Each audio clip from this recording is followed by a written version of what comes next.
The Adventures of Sam Spade, Detective.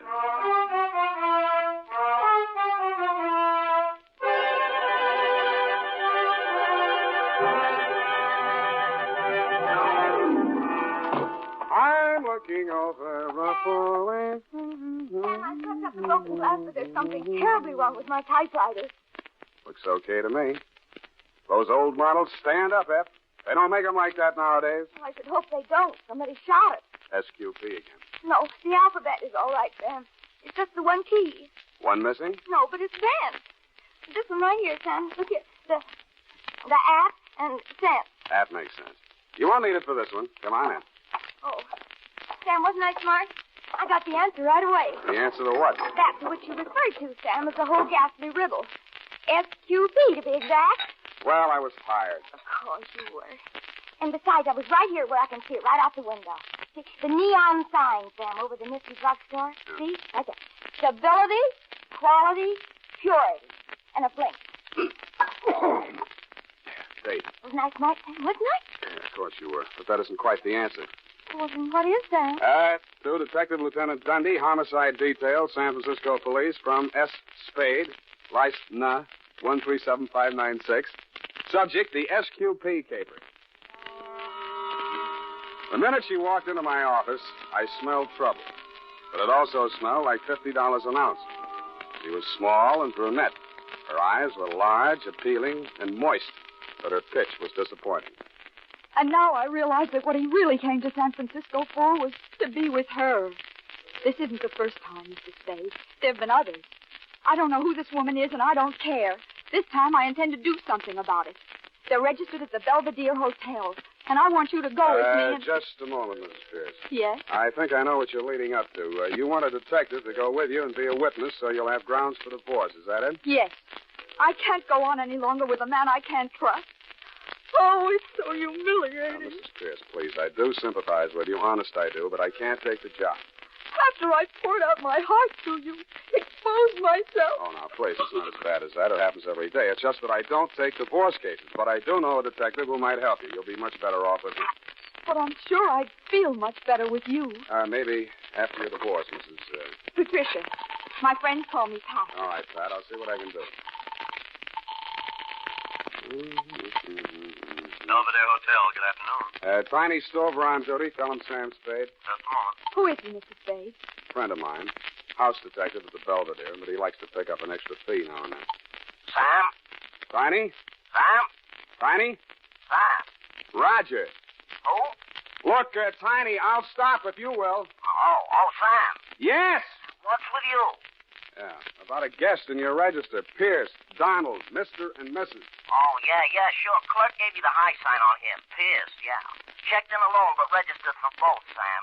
Said the wife would be along later, but it's okay. She finally got here. Yeah? Well, his wife is in my office now. Huh? She wants to crash the party. Oh, I get it. Want the job? Well, Sam, I can't take it for a private fee. It's against the house rules, you know. Oh, too bad. Oh, well, wait, Sam. I go off duty in half an hour. Maybe I could do it incommunicado, huh? Send her around, Sam. Okay, Tiny, will do. Will he help me, Mr. Spade? Yeah. Ask at the desk for Tiny. So sorry, but don't let that put you off. He's an all right guy. Oh, thank you, Mr. Spade. You've been very kind. Goodbye. Good luck. Sam, what happened? Why did you leave so quickly? For the same reason you shouldn't have let her in the first place, Effie. It was a divorce job. Oh, but Sam, she looked so refined and all. And being the first of the month, I thought you might take exception. I do. Of course, you know best, Sam. But it seems to me you might welcome a little change now and then. I know you feel it's underneath you, but it's such nice, safe work. And between 9 and midnight alone, you could... Effie, there are 2 words for that kind of work. What, Sam? Never mind.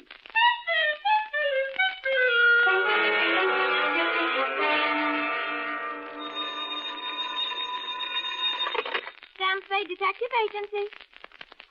Oh, just a moment, Mr. Stover. It's Tiny Stover, Sam. What does he want? I don't know. I think he's crying. He's crying. Yeah. I'll take it. Tiny? Sam? Yeah.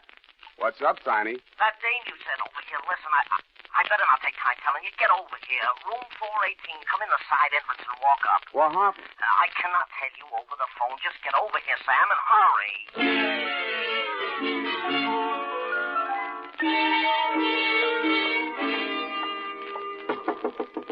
It's me, Tiny. Sam, open up. Oh, come in, Sam. Sort of ease in, will you? He's lying in the way of the door.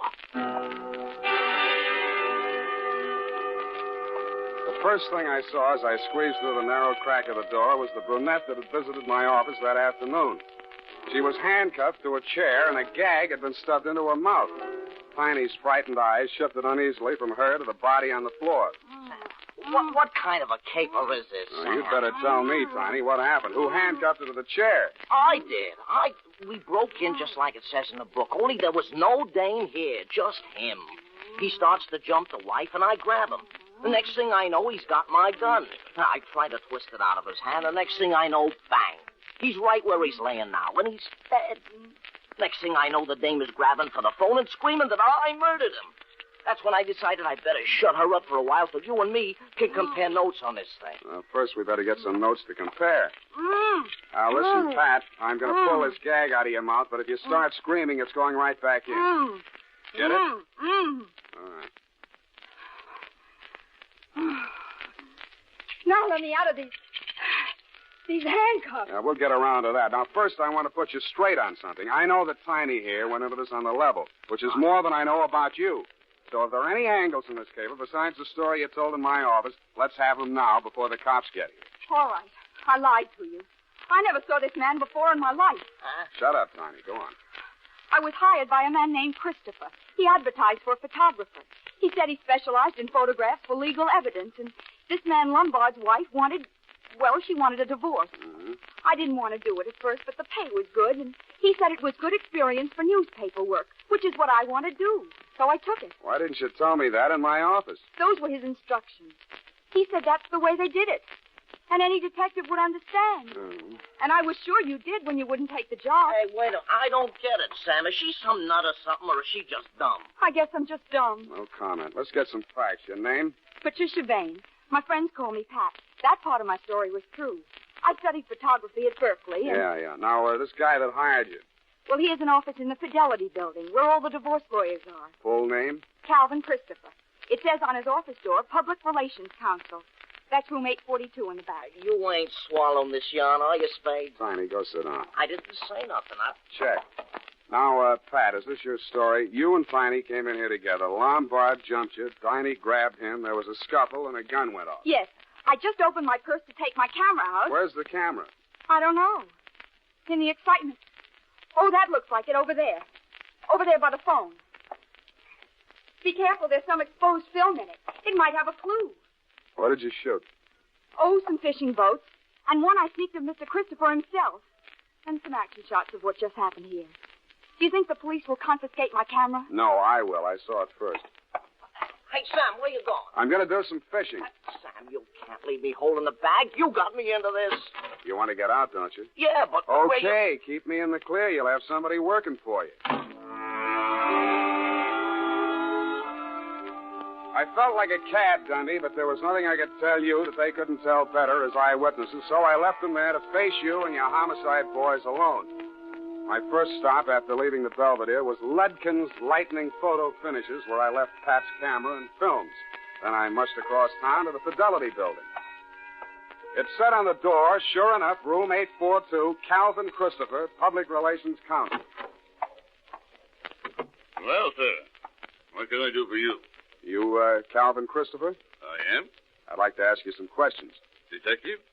You hired a girl named Patricia Vane to take some pictures in the Belvedere Hotel, right? Why, no. I advertised for a photographer, but so far no applicants. What do you need a photographer for, Mr. Christopher? Well, that, sir, with all due respect, is none of your business. There's nothing illegal in advertising for a photographer. And if I had employed one, I would tell you so. That's a straight answer. Then your story is that you did not employ Miss Vane and that you have no knowledge of her. That is my story. The girl's story is that she was here in this office and even snapped a picture of you. That film is being developed now. Still want to stick with that statement? Look, friend, you do not have to be acquainted with the person in order to have your picture taken by. Or her, as the case may be. I know that, but if your picture shows in that film, I'll know you're lying. Mind if I use your phone? Thanks. I'm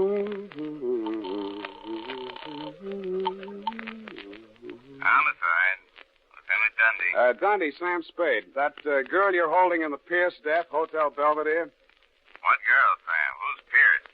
Tiny Stover gave you the rumble. He did, didn't he? Not yet, Sam. Well, you're getting it now, stiff in room 418. Gunshot. I'll meet you there.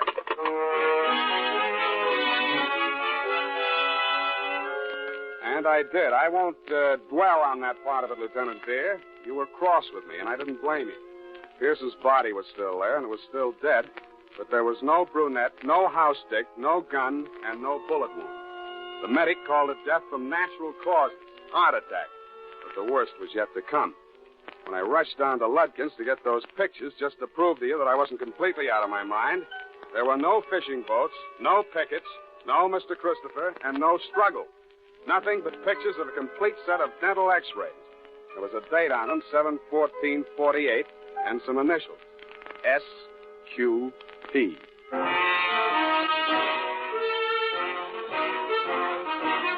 The United States Armed Forces Radio Service is presenting the weekly adventure of Dashiell Hammett's famous private detective, Sam Spade.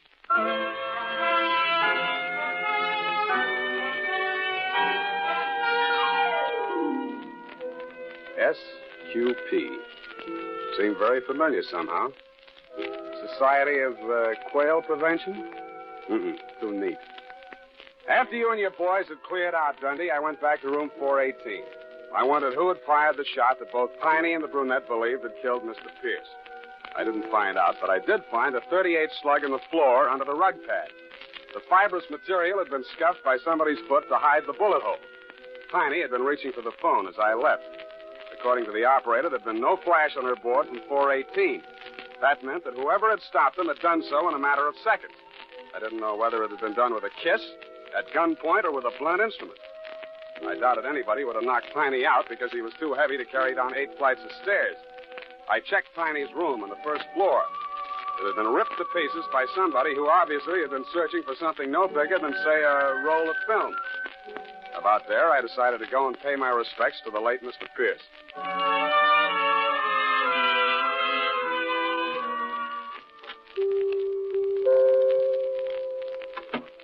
Good evening, sir. I'm Converse Etheridge. You never remember me, do you? Was it in connection with the columbarium? No, we decided against it. Oh? Which was your dear departed? Pierce. Donald Pierce. Late afternoon pickup at the Belvedere. Oh, dear, he's still on the slab. He's not quite ready to be viewed. Would you like to see the floral tributes? They're truly lovely. Who made the arrangements? Mrs. P. A truly lovely tribute. Small but perfect. A heart-shaped wreath with their initials intertwined. D.P. from F.P. P.S., that isn't S.Q.P. No, sir. The middle initial is usually omitted. That is, if desired, in the 3250 tribute. Of course, I'll coach it. By Jove, I do remember you. The detective, Mr. Spade. Good heavens. Foul play in regard to our Mr. P? I'm not sure, Mr. Etheridge, but maybe you can help. These x-rays, could you check and see if they're his? Why, surely. Oh, dental x-rays. Needn't spend the time. No use? No teeth. A completely dentured subject. For a good 10 years, I would say. Oh, pardon me. Something, madam. I'm Sandra Pierce. I've come to see Oh, about yes, the if you'll just wait. Do you know Mr. Spade? Oh, they told me at the hotel. Very fortunate that you're here, Mr. Spade. Well, I'll go and see how things are backstage. I'll see you later. Oh, these awful things that people must go through when death comes. No, it's not pleasant. Were you married long? 2 years. We were married in prison, you know. What? I suppose it shouldn't be a surprise to me. We both knew it could happen at any time. You mean he'd been sick quite a while? Yes, coronary occlusion. Heart trouble, huh? Then you agree that's what killed him? I agree that... Do you have any reason to think otherwise, Mr. Spade? Well, I think you know more about it than I do. His physical condition? Let's start with yours. How are your teeth? I don't understand. These your x-rays? What? Oh, good heavens, no, this is a man's mouth. Where did you get these? What are they supposed to mean? I think they mean blackmail. Teeth and fingerprints are two of the best identity clinches. These initials, S.Q.P., could be Sandra something Pierce. They yours? No. Do the initials S.Q.P. mean anything to you? Well, only I thought, of course, the prison. The what?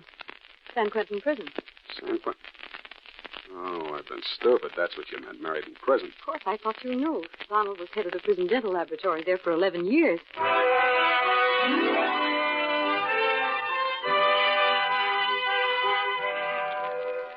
I sat down and gaped at her. She went on telling me how she'd been his assistant at the prison, how he'd had to quit because the prison routine was too tough for his heart condition, and how he'd bade her a tearful farewell because he didn't have any prospects and couldn't ask her to marry. Then, practically the first day he arrived in San Francisco, he wired me to come here immediately and we'd be married. A relative had died and left him $20,000, and more was coming in. He wouldn't even have to work anymore. He could retire, and that was wonderful because he really wasn't well enough to work. They're not listening to me. What are you thinking about? $20,000 from a relative. Never explained it any better than that, huh? No. The man came, a lawyer, I guess it was. I suppose he brought the money because Donald took it to the bank next morning. Where were you? Donald sent me out of the room, but I was afraid to go too far away. He was so excited, and he was feeling these angina pains. I just stayed outside in the hall, smoking. Mm-hmm. I couldn't hear anything they said, but then the door opened, and the man stood there and said, Don, I had no idea your ticker was so bad. Someday somebody's going to say boo to you, and you'll drop dead. That's what I figured, Mrs. Pierce. I think your husband was murdered. He was literally frightened to death.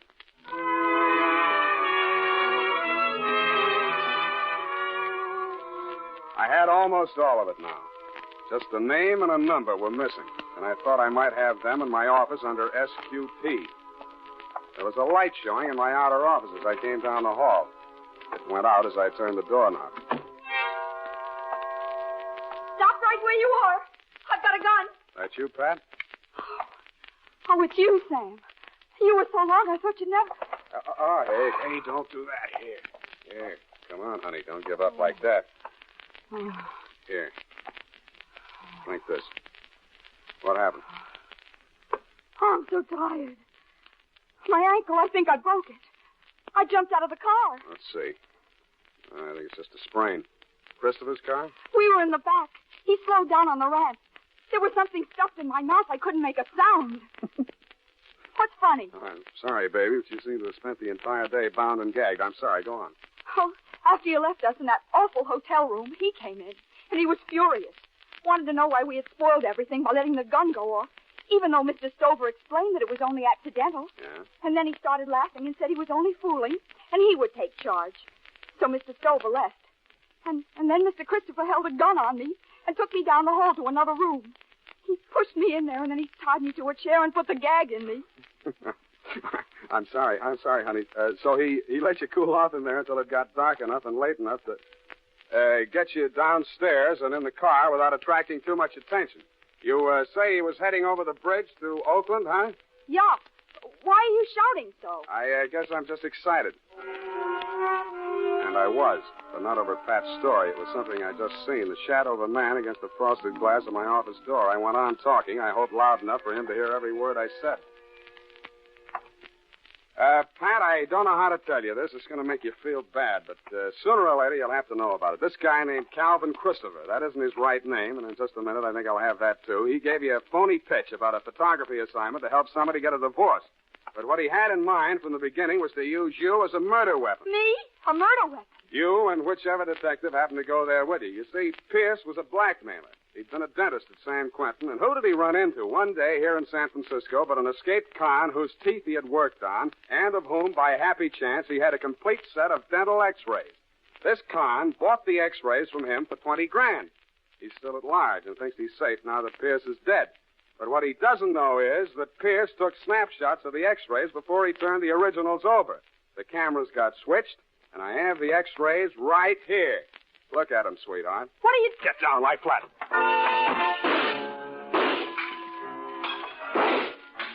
He came in shooting. I kicked the lamp out and answered him. They were all shots in the dark, but mine came closer because I had him profiled against the light. My third shot was the lucky one. It knocked the gun out of his hand, just like in the Westerns, but I was too tired to feel proud. Snap on that light, Pat, and push the phone over here, will you? Stand over away from that door, Christopher. By the way, what is that name? Graziani, you. Don't bother to smile. Homicide. Lieutenant Dundee. Just a jiff. Lieutenant Dundee. Dundee, come over to my office and pick up Victor Graziani, 39, Caucasian, San Quentin lifer, broke out July 14th this year. You owe me $11 for damage done to my office.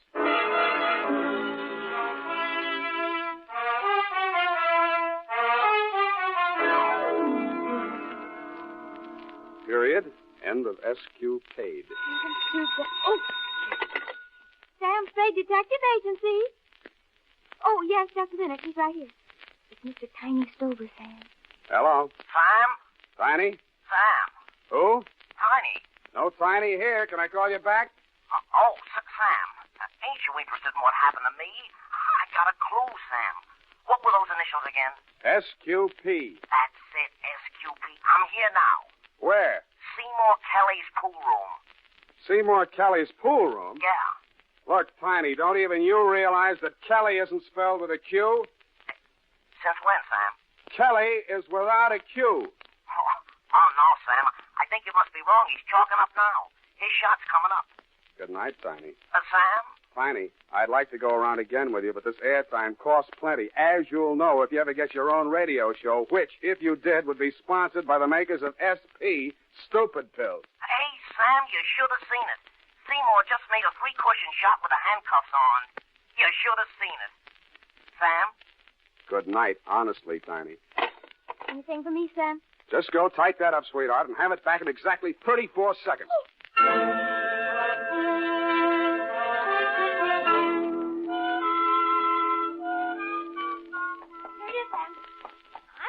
About who is getting divorced.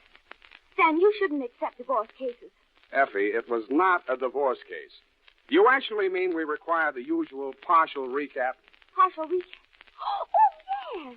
The dental x-rays would have shown that, wouldn't they? Effie, you're not happy here. What? You have no one to talk properly to. Have you ever thought about maybe Tiny Stover? Oh, a lonely man, Effie. All his evenings free. Forced to pool rooms for diversion. Sweetheart, you could take him away from all that snooker. Oh, Sam. I could fix it up for you with Tiny. Sam. Come here, sweetheart. Has anyone ever told you how lovely you are? You know what always happens when you get me mixed up. I just... Sam, no. My earring. Caught in your sleeve. Well.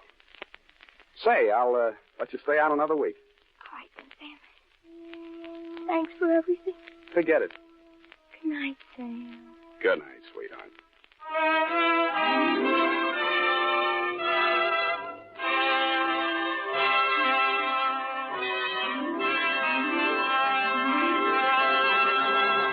The Adventures of Sam Spade, Dashiell Hammett's famous private detective, are produced and directed by William Spear. Sam Spade is played by Howard Dove. Doreen Tuttle is Effie.